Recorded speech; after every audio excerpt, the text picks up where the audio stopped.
오늘 각 부서마다 복음에 대한 내용을 나누기로 해서요.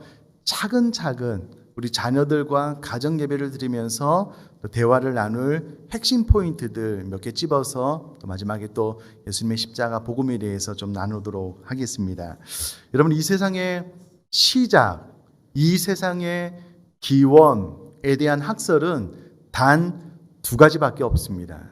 진화론과 창조론이고요. 진화론은 여러 가지 과학적인 증거로 맞지 않다라는 기독교인인 제가 보기에는 그런 결론에 이미 도달해 있는데요. 두 가지만 좀 말씀을 드리면, 생물학자들에 의하면 지구상에 약 한 150 혹은 200만여 종의 생물이 출현했다라고 이야기를 하는데요. 대부분의 화석들이 발견이 되었습니다. 그러나 진화가 맞다면 종과 종 사이에 여러 단계의 화석들이 발견되어야 마땅한데 그 중간 단계의 화석이 발견된 게 하나도 없습니다. 주장하고 있는 시조새는 과학자들에 의해서 어느 시대에 존재했던 희귀한 새라는 결론에 도달을 했고요. 또 무신론자들 가운데 앞으로도 종과 종 사이의 중간 단계의 화석은 발견되지 않을 것이다 라고 이야기를 하고 있습니다. 무엇보다도 진화론이 틀린 결정적인 이유 가운데 하나는요, 진화론과 창조론은 이론입니다. 뭐뭐일 것이다 라고 이야기를 할 수 있지, 이것이 법칙처럼 뭐뭐이다, 여러 번 실험을 해도 반복적으로 그 결과에 도달을 하거나 혹은 실험을 통해서 그 결과가 이것이다라고 확정지어서 말할 수 없는 뭐뭐일 것이다 라고 말을 할 수밖에 없는 이론일 뿐인데요. 이 이론은 올림픽으로 이야기를 하자면 은메달을 아무리 많이 따도 금메달 하나를 딴 것만 하지 못하는 것처럼 아무리 이론이 많아도요, 법칙 하나가 이 이론이 틀렸다라고 말을 하면 끝입니다. 그런데 이 법칙은 실험적 증명이 가능한 것으로 눈으로 확인이 가능하고요, 관찰 가능하고 예외가 없는 결론에 도출되는 것이기 때문에 무엇이다라고 이야기를 할 수가 있는데요. 법칙은 질량 보존의 법칙, 만유 인력의 법칙, 관성의 법칙, 유전의 법칙, 열악학 법칙이라는 법칙이 있는데요. 진화론은 유전의 법칙과 열악학 법칙에 어긋납니다. 그러니까 진화론은 이러이러할 것이다 라고 이야기를 하는데요, 무엇이다 라고 말을 할 수 있는 두 가지 법칙에 어긋납니다. 그러므로 진화론이 과학적인 법칙에 의해서 틀렸다라고 말을 할 수가 있는데요. 하려면 시간이 많이 걸리니까 우리 나반수 목사님이 영상을 잘 찍어서 예배가 끝나면 여러분들에게 보내드리고 홈페이지에 올려놓을 테니까 꼭 참조를 해주시면 되겠습니다. 만약에 진화론이 틀리다면 또 다른 학설 한 가지, 이제 창조론인데요. 우리 기독교인들은 하나님이 온 천하 만물을 창조했다라고 믿고 있습니다. 하나님을 이 세상을 창조하신, 만드신 분으로서 우리가 믿고 있는데요. 창세기 1장 1절은 이렇게 이야기를 합니다. 우리 한번 다 같이 읽겠습니다. 태초에 하나님이 천지를 창조하시니라. 아멘. 이 세상의 시작과 끝에 대해서 정확하게 기록하고 있는 유일한 책은 성경 외에는 없습니다.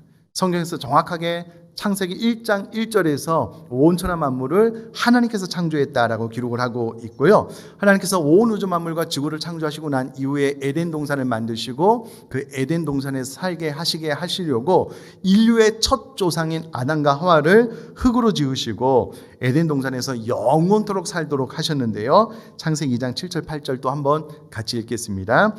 여호와 하나님이 땅의 흙으로 사람을 지으시고 생기를 그 코에 불어넣으시니 사람이 생명이 되니라.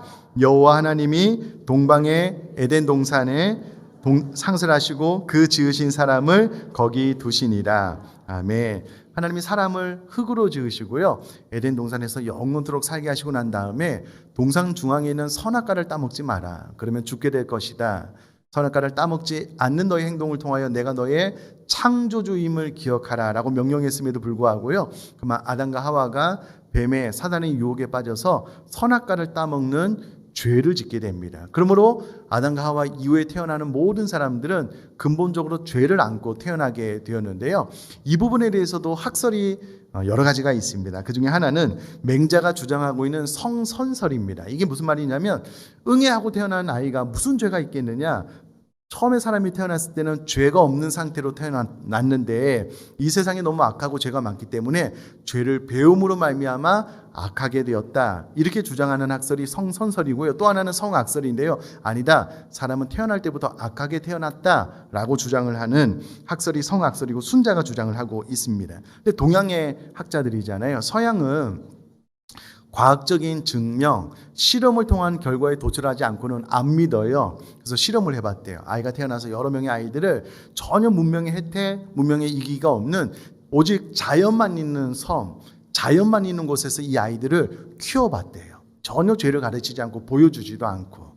근데 희한하게도 이 아이들이 자라나면서 그 안에 죄가 나오는 거예요. 시기, 질투, 거짓말, 공격적인 성향들, 이상하네? 또 다른 그룹의 아이들을요, 또 다른 곳에서 키워봤대요. 동일하게 그 아이들에서 죄가 나오는 것을 통해서, 사람은 태어날 때부터 죄를 가지고 태어났구나라는 결과에 도출했다라는 이야기를 들었는데요. 성경은 정확하게 죄인이다. 왜냐하면 아담과 하와 이후로 태어나는 모든 자손들은 그 원죄를 되돌림 받아서 죄인된 모습으로 악한 모습으로 태어난다라고 이야기를 하고 있습니다. 그런데 죄가 무엇이냐라고 했을 때 통상적인 죄는 도덕과 윤리적인 차원에서 이 모든 것들을 어긋나게 행하는 것이 죄다라고 이야기를 하지만 성경은 정확하게 죄는 하나님의 법을 순종함에 있어 조금이라도 부족하거나 위반하는 것이 죄다라고 이야기를 합니다. 한 번 더요. 하나님의 법을 순종함에 있어 조금이라도 부족하거나 위반하는 것을 죄다라고 이야기를 합니다. 예를 들면 이런 것이지요. 오늘날 사회가 말하는 죄는 실행법. 예를 들어서 어떤 여인을 보고 음욕을 품거나 음란한 마음을 품었다라고 해서 죄를 지었다라고 정죄하지는 않습니다. 정죄할 수도 없습니다. 그러나 성경은 누군가를 보고 음란한 마음을 품은 것만으로 해서 죄를 지었다. 그러니까 사람을 누군가를 때려 죽이지는 않아도 죽이려고 하는 마음을 품은 것을 가지고 죄를 지었다라고 이야기를 함으로써 성경이 말하는 죄의 기준은 이 세상에 말하는 죄의 기준보다 훨씬 더 높다라고 알고 계시면 좋겠고요. 중요한 것은 아담과 하와 이후로 태어나는 모든 사람들은 죄를 가지고 태어났기 때문에 우리는 근본적으로 죄인으로서 이 땅에 태어나게 되었다라는 겁니다. 그래서 인간은 모두가 죄인입니다. 우리 로마서 3장 23절 말씀 같이 읽겠습니다.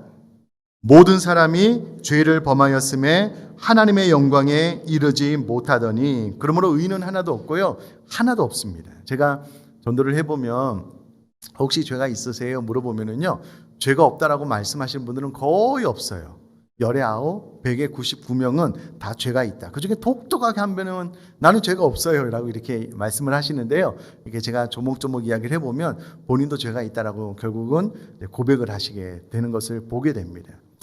여러분 아마 현장에 혹은 온라인으로 예배하는 모든 분들 가운데 본인이 죄가 없다라고 생각하시는 분들은 거의 없으실 것 같아요. 저도 죄가 있고 우리 모두는 다 죄인입니다. 안타깝게 성경은 이 죄로 말미암아 우리에게 사망, 죽음이 왔다라고 이야기를 하고 있는데요. 우리가 이 죽음도 좀 생각을 해볼 이유가 있는 것은 죽음이다라고 했을 때에 이 땅에 영원히 사는 사람이 없어서 죽음을 다 인정하시는데요. 일단 죽음이다라고 했을 때 육체적인 죽음을 생각하셔야만 됩니다. 우리 사람은 흙으로 지어졌기 때문에 죽으면은요, 우리 사람은 육신은 흙으로 돌아가는 것이 맞습니다. 그런데 우리 사람 몸 안에 눈에 보이지는 않지만 마음이 있는 것처럼 우리 사람 몸 안에는요, 영혼이 있습니다. 영혼이 있다라는 것을 어떻게 알 수 있느냐? 영혼의 작용이 무엇이냐면 양심입니다. 우리 사람만이 영혼이 있고요.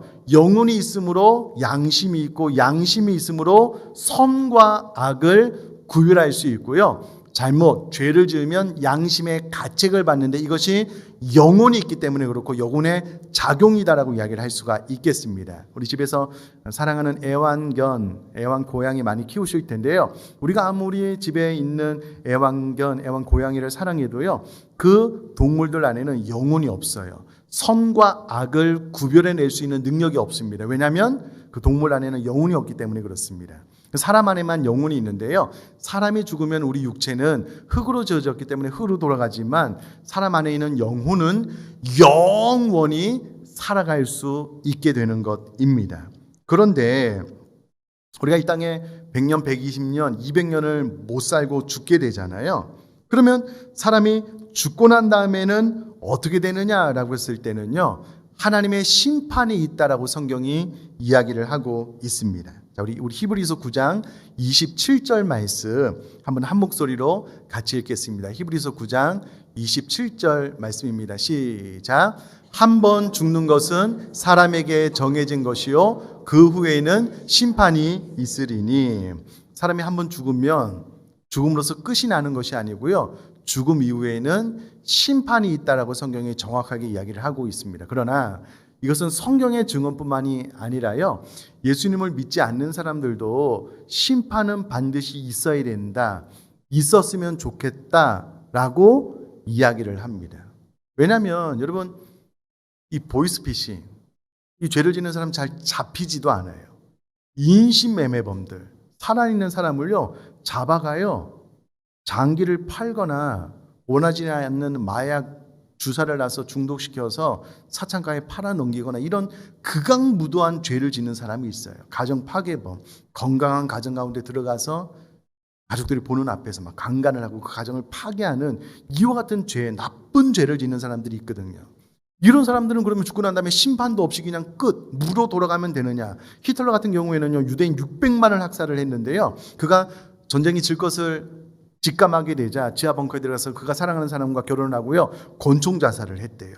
그럼 죽음으로써 끝나면 600만이나 죽인 이 죄는 누가 심판하느냐는 거예요. 그러므로 심판은 있어야 된다라고 불신자분들 가운데 이야기하시는 분들이 많습니다. 그러나 성경은 정확하게도 우리가 죽음 이후에는 심판이 있을 것이다라고 이야기를 하고요, 각자 행한 대로 하나님께서 갚아줄 것에 대해서 이야기를 하고 있습니다. 계시록 20장 우리 13절 말씀 같이 읽도록 하겠습니다. 시작.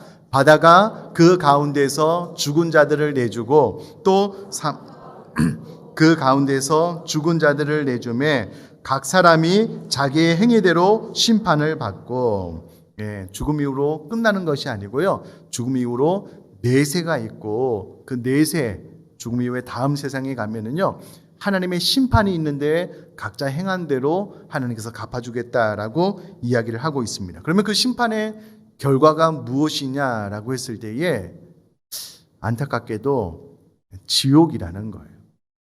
자, 우리가 여기서 또 내세론을 한번 생각을 해봐야 되는데요, 죽음 이후에 또 다음 세대가 있습니다. 다음 세계가 있는데 그것이 천국과 지옥으로 나뉘어지게 되는데요, 죄가 없다라고 생각하시는 분이 없는데 나는 영원히 살 수 있는 존재가 아니잖아요.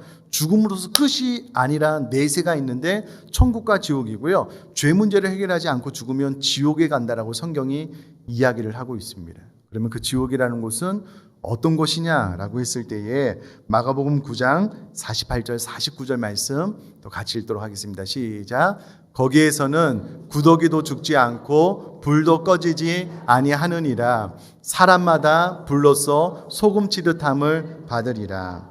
아멘.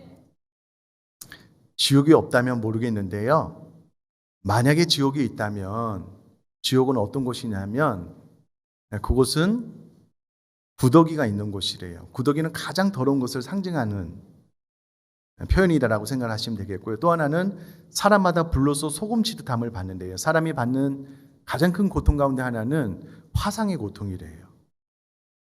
영혼이 거대한 불꽃, 몸이 막 지글지글 타는데 너무나도 큰 고통을 당하는데 지옥에 가면 영원히 죽지 않는데요.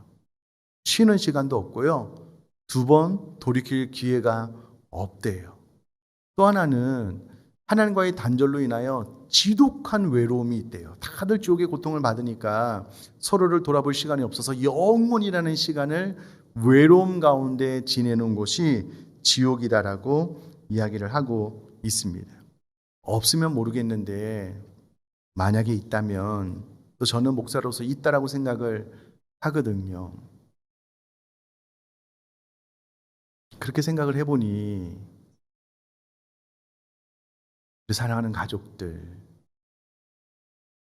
우리 일가 친척들, 저도 우리 사랑하는 사람들이 있거든요. 왜 나가지 않고 못 나가고 또 신앙생활을 멈추어 서 있는, 지난 한 주간 동안 우리 교회 모두 교우분들이 우리 부모님들을 위해서 우리 사랑하는 가족들을 위해서 눈물로 기도했습니다. 누가 시킨 것은 아닌데 눈물이 나요. 왜냐하면 이 지옥이 없다면 상관이 없어요. 죽음 이후로 그냥 내세가 없다면 상관이 없어요. 그러나 성경은 정확하게 지옥이 있고 하나님께서 행한 대로 갚아주시겠다라고 이야기를 하고, 우리가 영원히 사는 존재가 아니고 이 땅에서의 삶을 마감해야 되잖아요. 내세가 없으면 모르겠는데, 죄의 결과로 지옥 형벌을 받지 않으면 모르겠는데 지옥이 있다라고 성경이 이야기를 하고, 우리가 사랑하는 모든 사람들이, 우리 부모님들이, 우리 형제들이 이 땅에서 영원히 살 수 없는 것을 알기 때문에 이 땅에서의 삶을 마감하면 그 영원한 지옥 형벌을 받을 것이 눈에 선하니 눈물로 기도가 되는 거예요. 간절한 마음이 생기더라고요. 참 감사한 것은, 그럼 어떻게 하면 되느냐라고 했을 때에 하나님께서 이런 우리 죄인들을 그냥 지옥에 가도록 내버려 두지 않고요. 하나님께서 2000년 전에 직접 사람의 몸이 되셔서 이 땅에 오셨는데 그분을 우리는 예수님이다라고 부르고요. 실제로 2000년 전에 예수님께서 이 땅에 우리처럼 인간의 몸을 입고 태어나셨습니다. 유대 땅 베들레헴이라는 곳에. 전도를 하다 보면 예수님을 안 믿어요? 못 믿겠어요? 라고 대답하시는 분들이 많아요. 예, 충분히 그럴 수 있죠. 그래서 제가 여쭤봐요. 그러면 혹시 이 세상에 모든 사람들이 인정하는 그의 삶이 너무 고결해서 우리 모두가 좀 배웠으면 좋겠다라고 인정할 수밖에 없는 3대 성인이 누군지 아시냐고 여쭤봐요. 그건 또 잘 아셔요. 예수님, 부처님, 공자님. 4대 성인 하면은 소크라테스까지 들거든요. 그러면 부처님이 이 땅에 역사적으로 존재하셨던 분인 거 아시냐고? 안 돼요. 공자님 우리처럼 인간의 몸을 입고 이 땅에 역사적으로 존재하셨던 분인 것 아시냐고? 아신대요. 소크라테스도 사람인 거 아시냐고? 아신대요. 그러면 예수님은 어떻게 생각하냐고? 대답을 잘 안 하셔요. 그러나 이 땅에 역사적으로 존재하지도 않은 분을 이 세상 모든 사람들이 그의 삶이 너무 고귀해서 성인이다라고 생각을 해서 그의 삶을 본받기를 원합니다라고 초항할 수는 없는 거잖아요. 예수님이 역사적으로 이 땅에 존재하셨던 분이 맞습니다. 그리고 그분을 우리는 하나님의 아들로 믿고 있는 것이고요. 그러면 2000년 전에 예수님이 이 땅에 오셔서 어떤 일을 하셨냐? 우리 죄 문제를 해결해 주시기 위해서 예수님께서 직접 십자가에 달려 피 흘려 죽으셨다라고 성경이 기록을 하고 있습니다. 우리 베드로전서 2장 24절 말씀 우리 한 목소리로 한번 같이 읽도록 하겠습니다. 시작. 친히 나무에 달려 그 몸으로 우리 죄를 담당하셨으니 이는 우리로 죄에 대하여 죽고 의에 대하여 살게 하려 하심이라. 그가 채찍에 맞음으로 너희는 나음을 얻었나니. 아멘. 구약적인 표현에 의하면은요, 사람의 죄는 피 흘림을 통하여서만 용서를 받을 수 있대요. 우리가 태어나면서 죄인으로 태어났고 살면서 스스로의 의지를 인하여 많은 죄를 지었는데요. 이 죄를 용서해 줄 수 있는 방법은 예수님께서 십자가를 지고 그 위에서 피 흘림을 통하여 우리 죄를 용서해 주셔야지만 우리가 비로소 죄 용서함을 받을 수 있기 때문에 예수님께서 십자가에서 우리 죄를 대신하여 죽으셨다라고 성경이 증언을 하고 계십니다. 이 대신이라는 개념이 참 중요한데, 이런 일이 있었대요. 누가 만들어낸 이야기인지는 모르겠는데 한 나라에 도둑이 너무 많아서 왕이 그렇게 선포를 했대요. 잘 들어라. 이제 이 땅에 누구라도 도둑질을 하다 잡히면 내가 그의 두 눈을 뽑아버리겠다. 선포를 했는데 안타깝게도 그 나라의 왕자가 도둑질을 하다가 잡혔대요. 백성들이 서로 의견이 분분하는 거예요. 그래도 왕의 뒤를 이어서 왕자가 이 나라의 왕을 그 자리를 계승해야 되는데 어떻게 두 눈이 없는 상태에서 그 왕의 자리에 오를 수 있겠느냐? 없던 법으로 할 것이다. 아니다. 만약에 그렇게 되면 이 나라의 법과 기강이 해이해져서 이 나라의 법치, 질서가 바로 세워지지 않는데 왕이 어떻게 그렇게 할 수 있느냐? 왕이 선포한 대로 아들의 두 눈을 뽑아버릴 것이다. 백성들의 의견이 분분한 거예요. 법을 집행하는 날이 되었습니다. 왕이 모든 백성들 앞에서 그렇게 선포하는 거예요. 내가 새로 제정한 법처럼 안타깝게도 내 사랑하는 아들이 도둑질을 하다가 잡혔으므로 그의 두 눈을 뽑겠다고. 그것을 주장했던 사람들이 확 환호성을 하면서 바라고 내 의견이 맞지 않냐고. 근데 왕이 이어서 그렇게 이야기를 하는 거예요. 그러나 어떻게 사랑하는 아들이 문혼이 없는 상태에서 이 나라를 다스리고 통치할 수 있겠냐고. 여러분들이 허락하신다면 제 아들의 한쪽 눈을 대신해서 제 눈을 뽑겠다고. 그래서 아들의 한쪽 눈을 대신해서 왕 자신의 눈을 뽑았다는 이야기가 있습니다. 마찬가지로 우리가 우리 죄로 말미암아 죽음 이후에 지옥 형벌을 받아 마땅한데 예수님께서 대신 이 죄를 짊어지고 십자가를 지심으로 우리 죄 문제를 해결해 주신 거예요.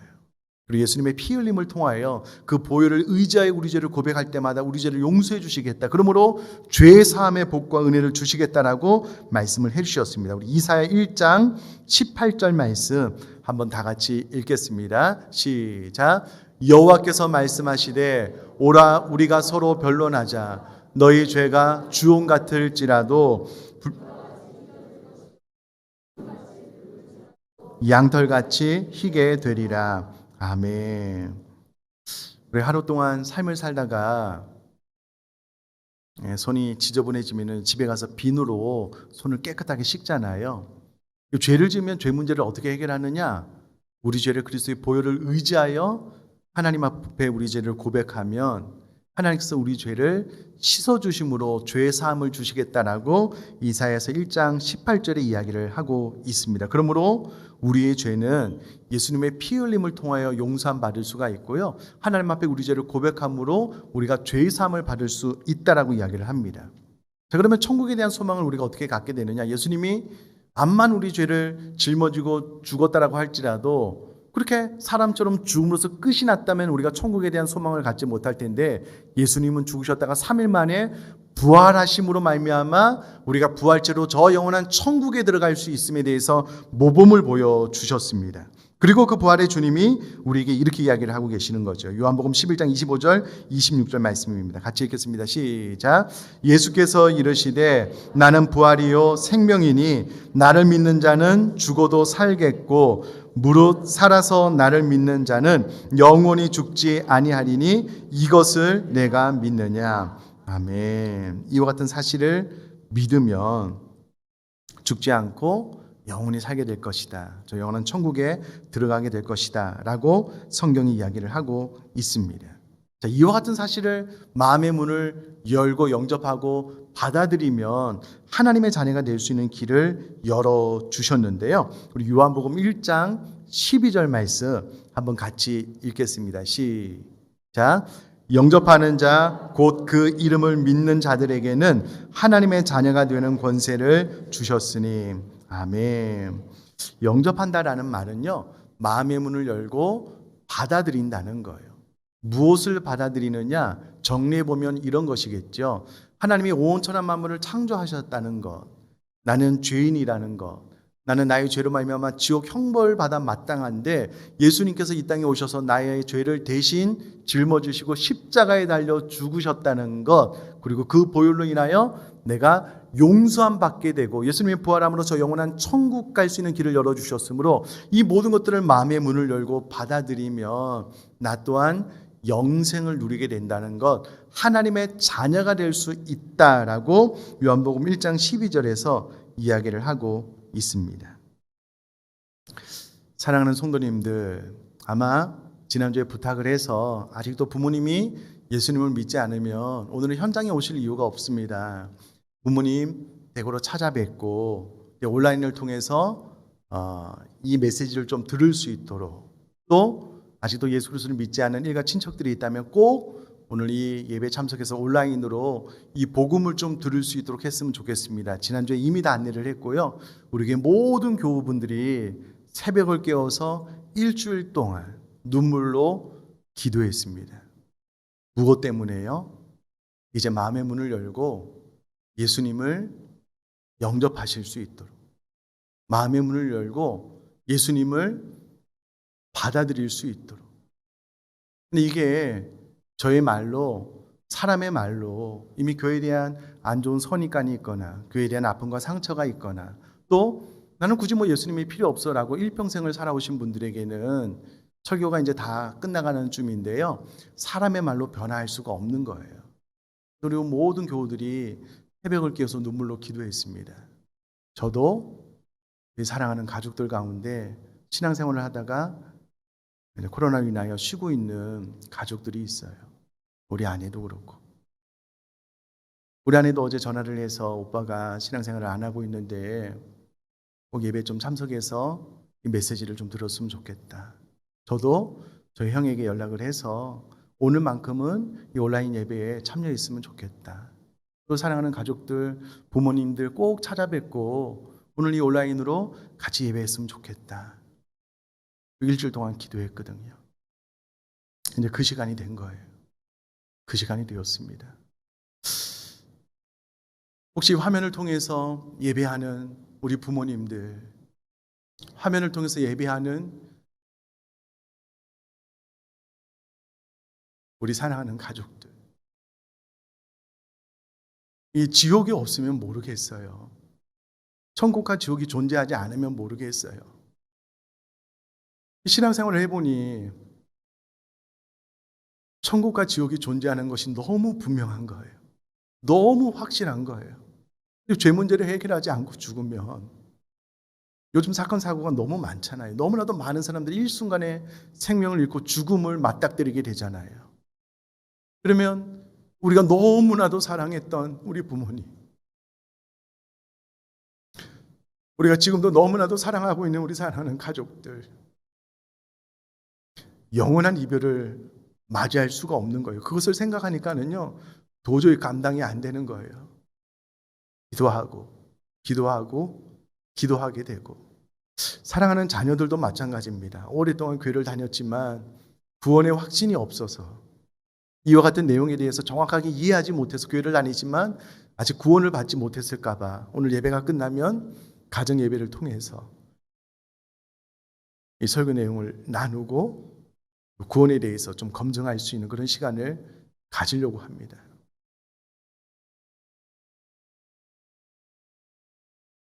이렇게 우리 사랑하는 가족들을 생각하면서 눈물로 호소하는 것 외에는 저도 너무 부족해서 더 이상 어떻게 할 수 없을 것 같아요. 그러나 마음의 문을 열고 내가 다시 한번 신앙생활 시작했으면 좋겠다. 내가 다시 한번 우리 사랑하는 가족이 믿는 그 예수님을 나도 한번 좀 알아갔으면 좋겠다. 라고 한 번쯤 저희들의 마음을 좀 알아주시고 마음의 문을 열고 나도 좀 그분이 어떤 분인지 좀 알아갔으면 좋겠다. 만약에 오늘 목사님이 하신 말씀처럼 내가 그냥 마음의 문을 열고 예수님을 받아들여 내가 하나님의 자녀가 됐으면 그 가능성이 있다면 나도 한번 그렇게 해봤으면 좋겠다 라고 생각하시는 분들은 이 시간 저를 따라서 한번 기도해 주시면 좋겠습니다. 짧게 끊어서 기도할 테니까 그냥 마음의 문을 열고 한번 저를 따라서 한번 기도해 주시면 좋겠습니다.